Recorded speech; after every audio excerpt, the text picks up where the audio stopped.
प्यारे बच्चों, आप सभी लोगों का हार्दिक स्वागत है। मुझे उम्मीद है आप सब लोगों ने ड्राइंग के पेपर की, सैद्धांतिक पेपर की बहुत अच्छी तैयारी कर रखी होगी और बहुत अच्छे तरीके से आप पेपर को देंगे, मुझे पूरा विश्वास है। लेकिन थोड़ा सा आपकी जानकारी को और ज़्यादा बढ़ाने के लिए मैं एक ट्रिक आपको बताना चाह रहा हूँ। हो सकता है आपके बहुत काम आए और मुझे पूरा भरोसा है कि इस ट्रिक को आजमा के आप 100% जिन प्रश्नों को पढ़ेंगे उनको पक्का ही याद कर पाएंगे। देख लेते हैं, चलिए चलते हैं। हम क्या करेंगे कि मतलब जिन प्रश्नों को हम पढ़ रहे हैं उनके विकल्प हमारे सामने हैं, तो उन विकल्पों को हम बिल्कुल बिना उत्तरमाला में देखे हुए इधर हमने एक साइड में ये गिनती वाला एक कॉपी में बना लेंगे और इसमें अपने आप को खुद को चेक करने के लिए बड़ी ईमानदारी से हम इसके उत्तर इसमें टिक मारेंगे। तो अंत में जितने टिक हमारे होंगे उनको हम गिनेंगे, तो उससे पता चल जाएगा कि हमको कौन से प्रश्न याद हैं और कौन से प्रश्न याद नहीं हैं। तो इससे जब हम उसको राउंड 1, राउंड 2, राउंड 3 करके ले जाएंगे, तो कितने राउंड में हम उसको 100% कंप्लीट कर ले रहे हैं उससे हमको क्लियर कर लेंगे। और एक बार हमारा वो कंप्लीट हो गया तो ये पक्का ये हो जाएगा कि उतने प्रश्न तो हम 100% मिस नहीं कर पाएंगे, करेंगे उनको पक्का ही। तो चलो शुरू करते हैं। जैसे पहला प्रश्न इसमें है ये वाला कि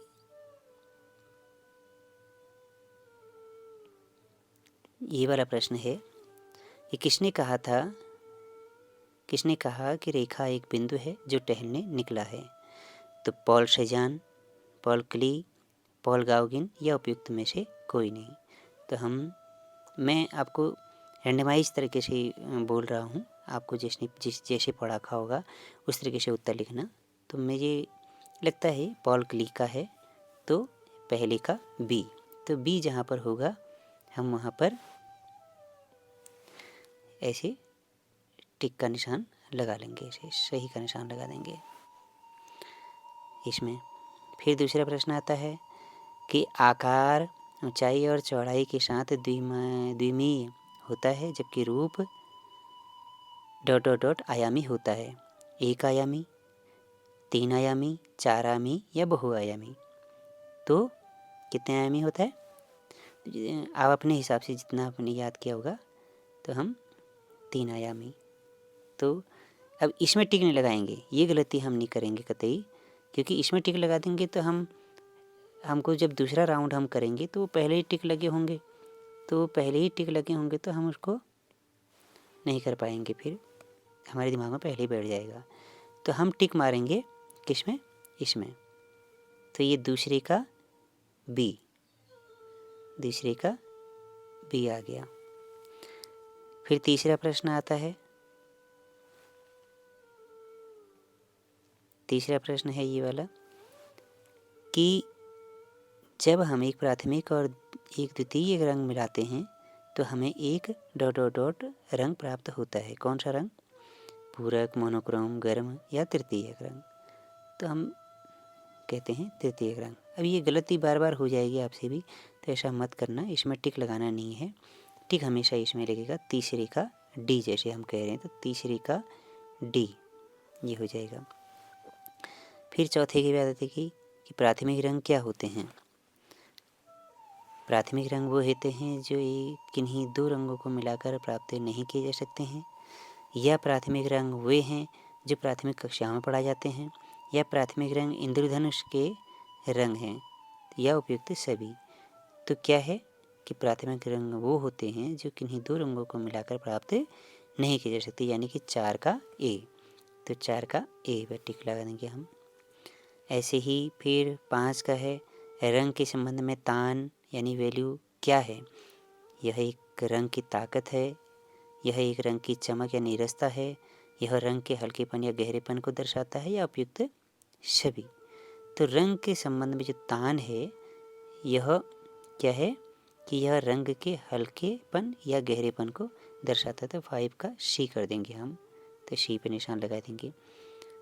और इस तरीके से फिर हम जाते हैं छठे प्रश्न की तरफ। छठे रंग में जैसे रंग के संबंध में तीव्रता क्या है, मिश्रण करते समय क्या है, रंग के संबंध में जो तीव्रता है, इंटेंसिटी जो है वो क्या है, मिश्रण करते समय रंग के हावी होने की क्षमता, या यह एक रंग की चमक या मंदता नीरसता है, यह रंग के हल्केपन और गहरेपन को दर्शाता है, या उपयुक्त सभी।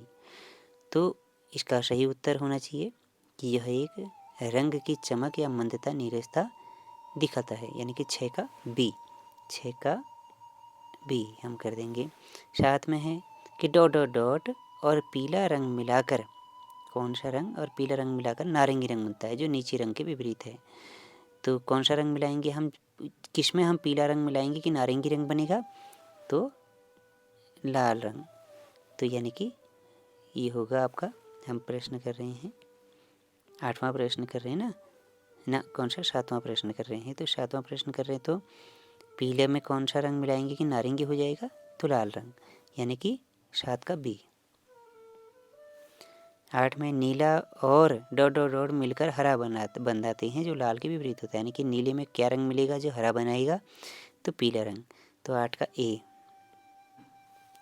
फिर इसके बाद नीला और लाल रंग मिलकर क्या बनाते हैं, नीला और लाल जब मिलता है तो बैगनी रंग, यानी कि 9 का सी। फिर वैसे ही 10 में डॉट डॉट डॉट जिस तरह से एक सतह वास्तव में महसूस होती है या दिखती है उसे व्यक्त करते हैं। डॉट डॉट डॉट जिस तरह से एक सतह वास्तव में महसूस होती है या दिखती है उसे हम क्या कहते हैं, रेखा, स्थान विस्तार, मूल्य या बनावट। तो ये आएगा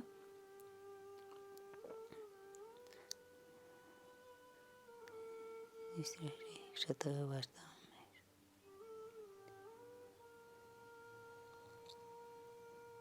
ये होगा बनावट, यानी कि डी, यानी कि 10 का डी। इस तरीके से 10 का डी। तो इस तरीके से हम ऐसे ही हम सारे प्रश्नों को करते जाएंगे। और अब हम जब करते करते करते करते हम आगे को करेंगे, क्योंकि समय मेरी बहुत लंबी वीडियो बन जाएगी, इसलिए मैं आपको इस तरीके से ही आप पूरे ऐसे करते करते पूरे सारे प्रश्नों को हल करेंगे। और करते करते फिर जब आप कर लेंगे तो अंत में जब ख़त्म हो जाएगा तो ऐसे ही करके पूरा कंप्लीट करके अब इनको फिर बाद में आप उत्तरमाला से मिलाएंगे। तो उत्तरमाला में जहाँ पर आपका जो उत्तर सही होगा उसको 1 अंक देंगे और जो गलत होगा उसको कट कर देंगे। तो जैसे 1 का बी तो सही है, 1 अंक हो गया, ठीक है। और 2 का बी ये भी सही है, 1 अंक ये हो गया। 3 का डी, 3 का डी भी सही है, 1 अंक ये हो गया। 4 का ए ये भी सही है। 5 का सी, 5 का सी देखो तो ये भी सही है, 1 अंक इसका मिल गया। 6 का बी, 6 का बी 1 अंक इसको मिल गया।